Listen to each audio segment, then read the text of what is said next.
Hello friends, welcome to my YouTube channel. मैं हूं रश्मि शुक्ला। तो आपको बहुत ही इम्पोर्टेंट कि आप डिस्ट्रिक्ट को कैसे चॉइस करें, कैसे फिलअप करें, उसके इम्पोर्टेंट पॉइंट को लेकर आए हुए हैं। तो अभी तक दोस्तों मेरे चैनल को सब्सक्राइब ना किया हो तो रेड बटन पे जाके सब्सक्राइब करिए और बेल आइकन को भी प्रेस कीजिए।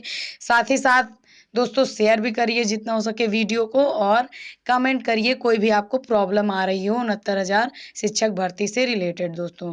और आप सुपर टेट, टेट और सी टेट की प्रिपरेशन के साथ के लिए भी मेरे चैनल से जुड़ सकते हैं दोस्तों। तो स्टार्ट करते हैं। आपको क्या क्या इम्पोर्टेंट है उसके बारे में आपको विस्तृत जानकारी देंगे, आपको कैसे क्या करना है। तो 69,000 शिक्षक भर्ती में जिला चॉइस करते समय कुछ महत्वपूर्ण पॉइंट क्या हैं, उन पे आपको फोकस करना है सबसे ज़्यादा उन्हीं को, क्योंकि आपको बहुत दूर मिल जाता है तो कभी क्या होता है, पछताना पड़ जाता है कि कम गुणांक वाले यानी कम मेरिट का यहाँ होम डिस्ट्रिक्ट मिल जाता है और आपकी हाई मेरिट होने के बावजूद भी आपको दूर मिलता है। तो ये सारी दिक्कतें ना आए, इसीलिए आपको चॉइस फिलिंग कैसे करनी है उसके बारे में हम डिस्कशन करेंगे। तो सबसे पहले देखते हैं जिला चॉइस करते समय कुछ महत्वपूर्ण सूचनाएं क्या क्या हैं। तो सबसे पहला पॉइंट आप देखिए, सारे अभ्यर्थियों को पूरे 75 जिले भरने हैं और अपने ऐसा नहीं किया तो आप जितने ज़िले में भरेंगे, अगर आपका चयन उन ज़िलों में नहीं हुआ तो आप भर्ती से बाहर हो जाएंगे। तो 75 ज़िले भरें। तो दोस्तों कुछ लोग क्या करते हैं, 10 डाल दो या 20 डाल दो हो जाएगा। वो 68,500 की अलग बात थी, क्योंकि वहाँ पे सिर्फ 41,000 सीटें थी, सबको नियुक्ति मिलनी थी, सबको आवंटन हो गया था जिला का, लेकिन वहाँ पे सीटें खाली थी। लेकिन यहाँ पे 2 गुना बच्चा है तो आपको 75 के 75 जिला पूरे फिलअप करने हैं। आपको क्या करना है, 75 के 75 जिला आपको फिलअप करना है दोस्तों। जितने हैं आपके 75 डिस्ट्रिक्ट, तो वो सारे फिलअप करना है आपको। तो आपको समझ में आ रहा होगा, आपको 75 भरना है जिला पूरे पूरे, और कैसे भरना है उसके बारे में देखते हैं। आपको सबसे पहले अपना गृह जनपद, आप जिस गृह जनपद में होंगे, होम डिस्ट्रिक्ट जो भी होगी उसको पहले नंबर पे वरीयता देंगे। भाई अपने डिस्ट्रिक्ट को कोई दूसरे नंबर पे क्यों रखेगा, सबसे पहले आप अपने होम डिस्ट्रिक्ट को यानी गृह जनपद को वरीयता देंगे। तीसरा पॉइंट आपका, आपको अपने ज़िले के नज़दीक वाले जनपद सबसे पहले भरना है। तो जो आपके आसपास हैं तो उनको आप नज़दीक वालों को सबसे पहले भरेंगे। जैसे मान लो सपोज दैट आपने, जैसे रायबरेली है तो रायबरेली के आसपास कितने डिस्ट्रिक्ट हैं उनको भरेंगे। जैसे अमेठी हो गया, सुल्तानपुर हो गया, और सुल्तानपुर हो गया, लखनऊ हो गया, फतेहपुर हो गया, प्रयागराज हो गया, उन्नाव हो गया, कानपुर हो गया, जो नज़दीक डिस्ट्रिक्ट हैं। फिर आपको जौनपुर हो गया, बाराबंकी हो गया। तो इस तरह जैसे रायबरेली का मैंने एग्जांपल दिया, वैसे ही आप अपने आसपास के डिस्ट्रिक्ट को भर सकते हैं। पहले आप अपना गृह जनपद भरेंगे, उसके बाद आप अपने जितने भी पास के होंगे डिस्ट्रिक्ट उनको भरेंगे। भरने के बाद आपके उसके बाद आपको ये देखना है कि किन ज़िलों के आपके घर के साधन आना जाना सिंपल, उन ज़िलों में भरो। जहाँ से आपका आने जाने का साधन भी सिंपल हो, उन ज़िलों को आपको भरना होगा। क्या उन ज़िलों को आपको भरना होगा। उसके बाद आपको यह देखना है कि किन ज़िलों में आपका घर का साधन और आने जाना सिंपल है। मतलब कहीं कहीं पे आपको साधन की समस्या हो जाती है, आप साधन, मान लो आपके पास कोई साधन नहीं है जाने आने का, तो उसमें थोड़ा प्रॉब्लम हो जाती है, आपको व्हीकल्स नहीं मिलते, पैदल चलना पड़ता है। तो उन स्थानों को भी देखना पड़ता है कि आपको अच्छे से साधन की व्यवस्था कहाँ उपलब्ध हो सके, आने जाने की व्यवस्था कैसी है दोस्तों। फिर देखते हैं आपका फिफ्थ पॉइंट आपका। तो अगला पॉइंट आपको देखना ये है कि सबसे बाद में दूर के जिले भरें। आप सबसे बाद में क्या भरेंगे, दूर के जिले, जितने भी दूर के जिले हैं उनको सबसे बाद में आप भरेंगे, फिलअप करेंगे। तो सबसे पहले आप नज़दीक वाले और जो डिस्टेंस में कम हो आपके डिस्ट्रिक्ट से उनको भरेंगे, जो आपके घर के पास से हों, और पास में जितने भी ज़िले हैं उनको भरेंगे, और लास्ट में आप दूर वाले ज़िलों को रखेंगे। फिर 6 पॉइंट कहता है किस ज़िले में कितनी सीट है।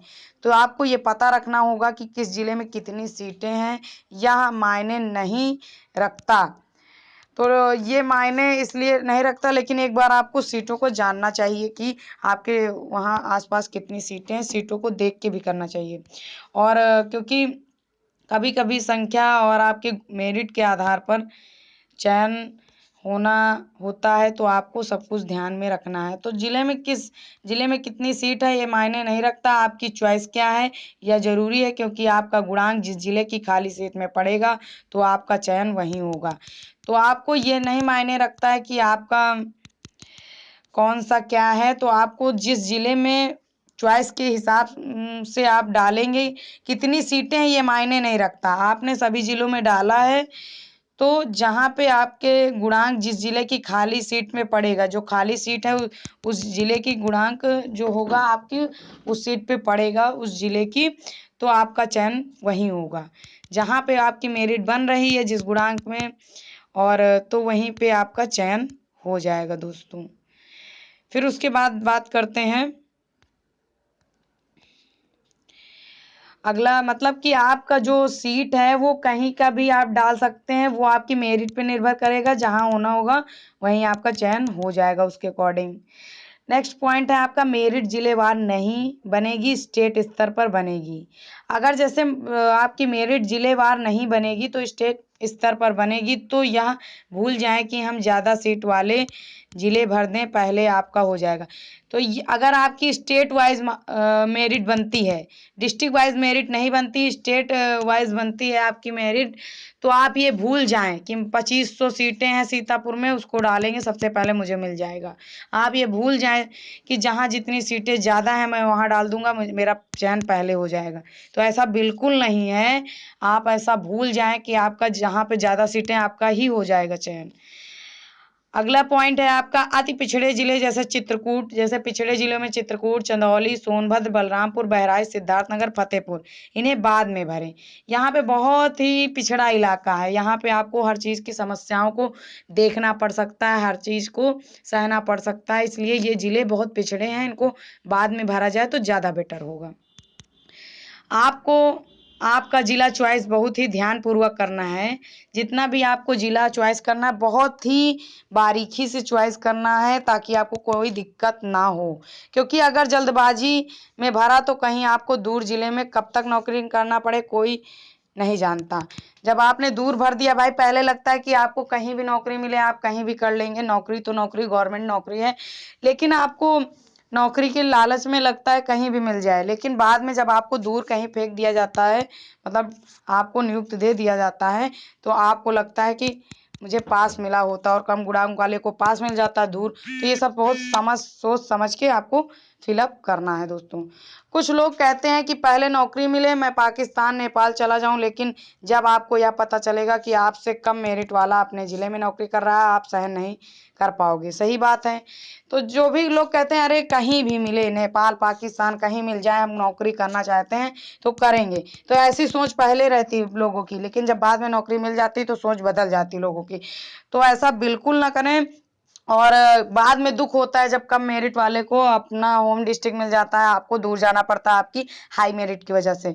तो ये सब बहुत सोच समझ के आपको डिस्ट्रिक्ट को फिलअप करना है दोस्तों।